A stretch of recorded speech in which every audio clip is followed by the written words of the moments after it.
What's up, Cowboy fans out there? This is Will again, coming at y'all with another video. Hey guys, I wanted to talk about the Dallas Cowboys. Not really about Zeke. Well, this is a video about Zeke being out. Every jabroni on YouTube, Dallas Cowboy fan, has posted a video about Zeke being out, suspension, yada, yada, yada. Okay. We all know what time it is. 6 games suspension. He'd be out. Won't be back until the Raiders. It's December 17th. That's a long time without your star running back. We are going to miss him. It's going to be very, very hard to replace Zeke Elliott. I've always said, especially in my past videos, I've always said Zeke is a superstar running back. He's one of the best running backs in the league. And it's just his second year at the position. And he has a way about his running style, a softness, an elegance, a smooth, if you will, ness about his running. It's a superstar as a player on the team that you can go to and you can get that last minute second shot or that first down, that 4th and goal or 4th and 1 or 3rd and 1 or, you know, whatever the case may be. And superstars have a lot of attributes that can't be coached, can't be taught. It's just natural born instinct. It's just the athleticism in them to go to the next level.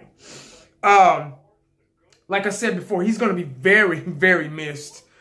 You can't replace him. He's irreplaceable. Now, what we need to do as an organization, as a football team, what they get paid to do is to adjust to it. And now, let me paint this picture for you. Let me make an example. Okay, now, I lost my mom. Let me put this down. I lost my mom last year, July 26th.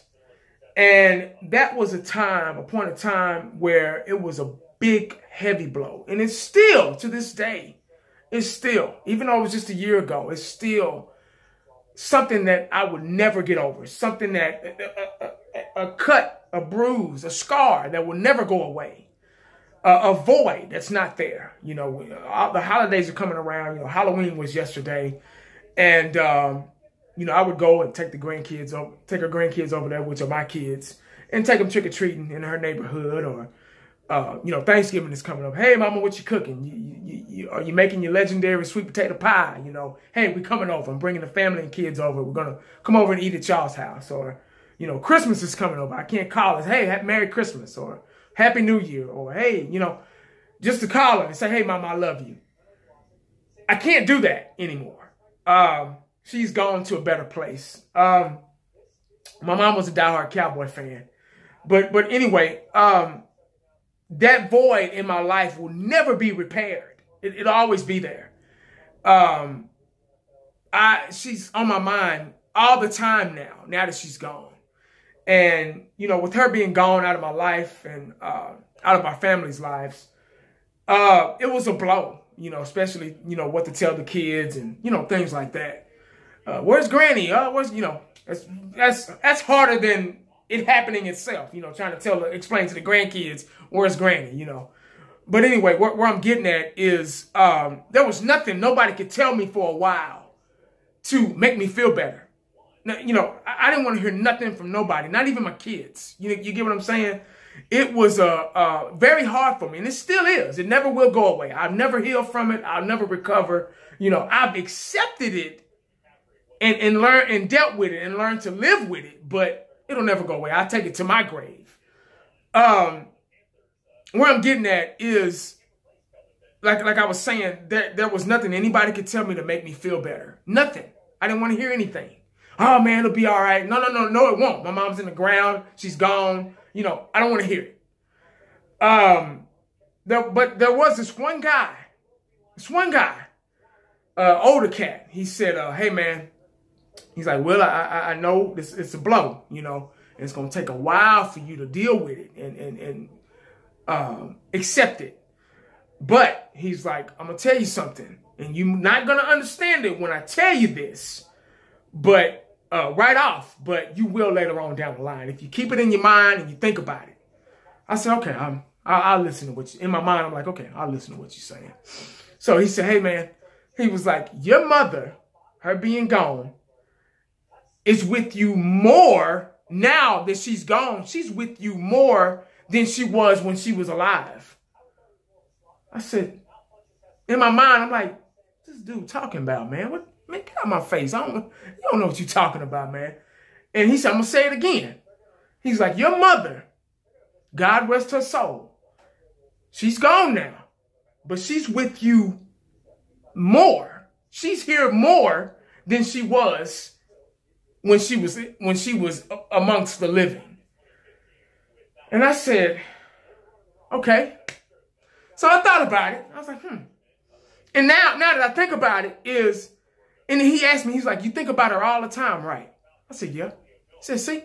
He's like, when your mother was alive, I'm not saying you didn't think about her as much. I'm not saying you didn't think about her, but you didn't think about her as much as you do now that she's gone. Because when somebody's alive and well and healthy and strong, you know they're there. You know it's there. Just like your car. You know, your car is out there. It's waiting on you to drive to go to work in the morning. But if your car breaks down and it's in the shop, it's not out there. You get what I'm saying? But back to my mom.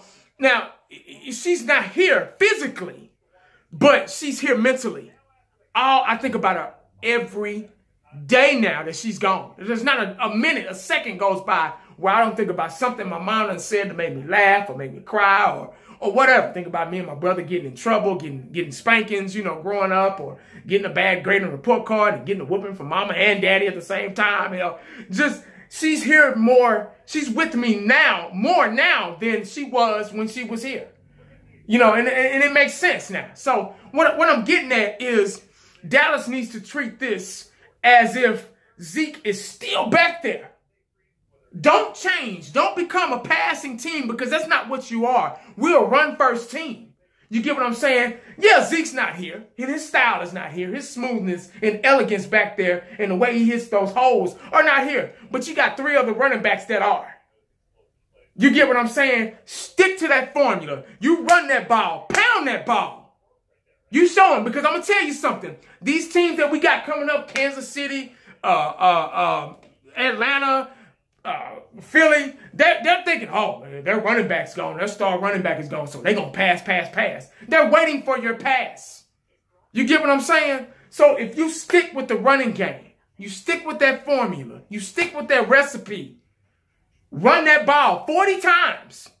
You got 3 running backs back there. You got Alfred Morris, you got Darren McFadden, and you got Rod Smith. You got them back there. So stick with the running game. You get what I'm saying? Because that's how we've been so successful these past 2 games against the 49ers and against the Washington Redskins. Zeke averaged 150 yards both games.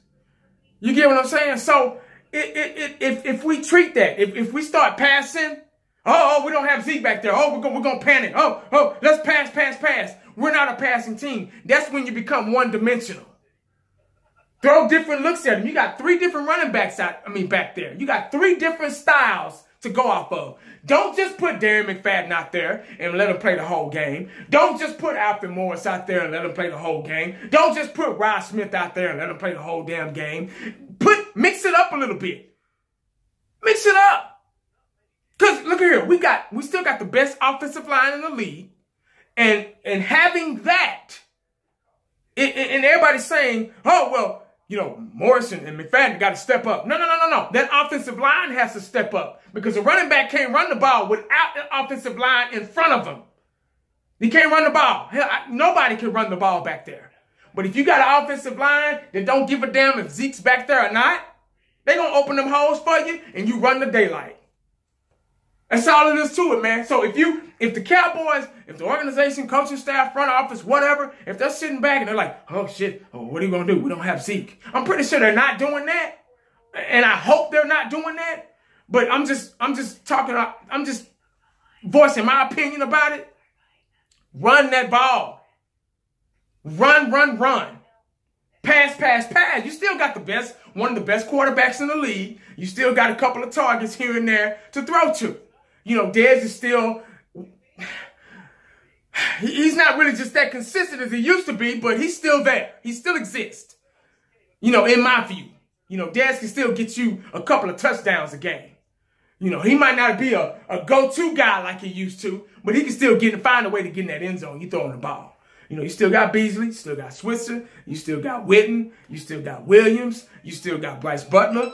You got so many different guys to throw that ball to. You know what I'm saying? But don't just become one-dimensional. You see what happened when we played Denver. They stopped our run, they blitzed, and they stopped our run. So we started passing, and we barely could get up the field because we became one-dimensional. So that's what you don't want to do. If we stick with our formula and we dominate at time of possession,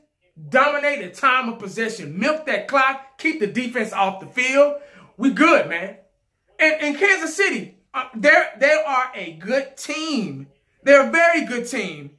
But they do have weaknesses, and I'm going to show them to you right now if I can pull this up. Their defense isn't that good. They have a high-powered offense. They got a lot of speed on the offense, but their defense is not that good. Let me show y'all, man. If I can get this to come up. Okay, here we go. Kansas City. Here we go. Come on, man. This thing's... Okay, look. They're 19th at defensive, letting motherfuckers score. Defensive points per game. Defensive yards, they're 30th. They average 300. They average 392 defensive yards per game. That means every time they play somebody, every team that they played this year have averaged 392 yards on them. Pass defense, they're 28th in the league. That's almost last. 26.1. Rushing defense, they're 28th in the league, 131.1. We got 3 running backs back there that can carry the load, I believe. So if we can take advantage of this, we'll be fine. Kansas City is a great team, but they're not unstoppable. They're not robots. They boo-boo stink just like yours do, just like ours do.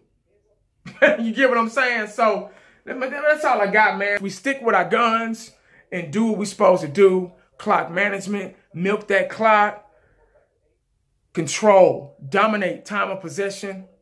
We come out on top, man. And that's all I got to say about that. Holla at your boy. I'm out.